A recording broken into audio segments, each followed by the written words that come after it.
Hey everyone, if you want to remove the background from a photo in just a few seconds, Photoroom makes the process incredibly simple with its AI-powered editing tools. In this video, I'll show you how to remove a background in Photoroom from start to finish in 2026.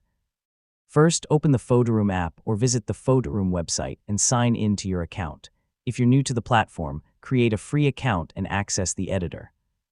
Once you're logged in, tap or click the option to start a new project and upload the photo you want to edit. Choose a clear image with a visible subject for the best results. After the image uploads, Photoroom will automatically analyze the photo and begin removing the background using AI. In most cases, this process only takes a few seconds. When the background removal is complete, review the result carefully. Check the edges around the subject, especially around hair, clothing, and detailed objects. For the best results, use high-quality source images with good lighting and strong contrast between the subject and the background. And that's how to remove a background in Photoroom in 2026.